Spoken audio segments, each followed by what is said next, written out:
Hi friends, this is Aman and welcome back to my YouTube channel. So let's see important levels for Nifty, Bank Nifty and the stocks you can trade.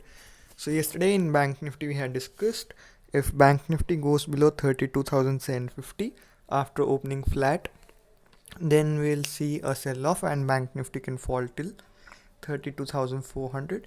But today we saw a gap up opening and from there market rallied and Bank Nifty went till 33,400. And generally, in a downtrending market, if we see a sharp buying momentum in the first hour, that momentum won't sustain. And we saw a M pattern here and a sharp sell off. Even though Bank Nifty broke 32,750 later, but since it was traveling from 33,400, that was already a 600 points fall. So the breakdown did not sustain and we saw a sharp recovery. So tomorrow if Bank Nifty goes above 33,300, then Bank Nifty can go till 33,400 to 33,600. Above 33,600 we may see a fresh buying momentum.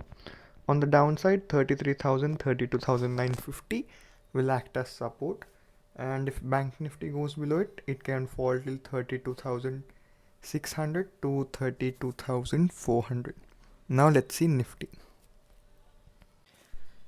So in Nifty we had discussed if Nifty goes below 15,380, then Nifty can fall till 15,300, 15,250, 200.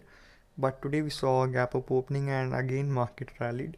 So after reaching 15,630, the resistance level mentioned in yesterday's video, we saw selling pressure and Nifty came till 370 something, and from there we saw a sharp buying momentum. So tomorrow if Nifty goes above 15,600, 15,625, you can buy Nifty.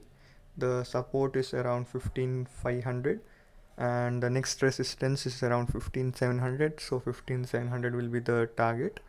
And if we see a opening below 15,500, or if Nifty breaks 15,500, then Nifty can remain negative and it can test 15,400, 15,350 again, and below 15,350 we may see a selling pressure. Now let's see our today's stock. So our today's stock is WIPRO, and if you see the chart, in 2021 WIPRO was trading around 400, and from there we saw a breakout and WIPRO went till 700, and after that for the first time WIPRO is again trading at 400. So 400 will act as a strong support in WIPRO, and if you see the chart pattern, then it is forming a W pattern. So tomorrow what you can do is you can buy WIPRO above 421. The target will be 426, 427, and for this trade you will have to maintain a stop loss at 415. And if we see WIPRO closing above 427, in the coming days it can go till 440, 450. So that's all for today's video. If you like my video, please share it and also subscribe to the channel. Thank you.